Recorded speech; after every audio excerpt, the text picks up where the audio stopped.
রবিবার 15 জুন মধ্যরাতের কিছু আগে ইরান একযোগে ইসরায়েলের দিকে ছুঁড়ে দেয় দ্রুতগতির হাইপারসনিক ক্ষেপণাস্ত্র।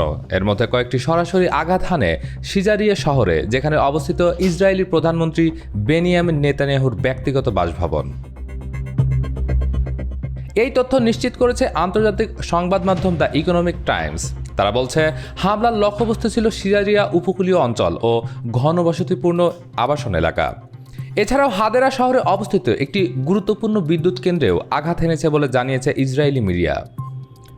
হামলার পরপরই ইসরায়েলের আকাশ জুড়ে বাজতে থাকে বিমান হামলার সতর্ক সংকেত। ফিলিস্তিন ক্রনিকলের বরাতে জানা যায়, এই সাইরেন শোনা গেছে পশ্চিম তীর, গোলান হাইটস, গ্যালিলি এবং হাইফা অঞ্চল সহ ইসরায়েলের উত্তর ও মধ্য অংশ জুড়ে।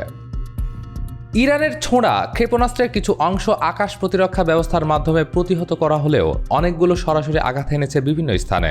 দক্ষিণ গোলান হাইটসে এমন একটি আঘাতের পর আগুন ছড়িয়ে পড়ে, যা নিয়ন্ত্রণে আনতে ফায়ার সার্ভিস কাজ করছে।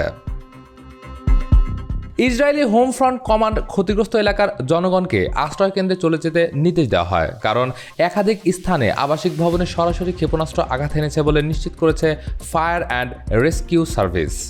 তারা বলেছে, একটি বাড়িতে আগুন ধরে গেছে এবং তাদের টিম ঘটনাস্থলে পৌঁছেছে। হাইফা শহরে ইরানের মিসাইল আঘাতে অন্তত 4 জন আহত হয়েছেন, তবে ইসরায়েলি জাতীয় জরুরি সেবা সংস্থা জানিয়েছে প্রকৃত হতাহতের সংখ্যা এখনও নির্ধারণ করা সম্ভব হয়নি।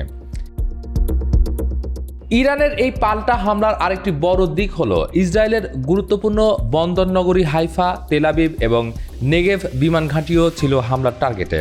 বিশেষজ্ঞরা বলছেন, এই আঘাতগুলো শুধু প্রতিশোধ নয়, বরং একটি কৌশলগত বার্তা, ইসরায়েলের মেরুদণ্ডের চাপ সৃষ্টি। এই হামলার পর গোটা ইসরায়েল জুড়ে আতঙ্ক। নেতানিয়াহুর বাসভবনের কাছাকাছি হামলার ইঙ্গিত দেয়, যুদ্ধ এখন আর সীমান্তে আটকে নেই। এখানে ব্যক্তিগত ও রাজনৈতিক নেতারাও নিরাপদ নন। বিশ্লেষকরা বলছেন, এই ধরনের আক্রমণ যুদ্ধের মাত্রা এক ধাপ বাড়িয়ে দিয়েছে। এখন প্রশ্ন, ইসরায়েল কিভাবে জবাব দেবে, আর তাতে এই সংঘাত কোথায় গিয়ে দাঁড়াবে? আজ এ পর্যন্তই। এমন আরও গুরুত্বপূর্ণ আন্তর্জাতিক তথ্য পেতে চোখ রাখুন ডেইলি মিন্টে।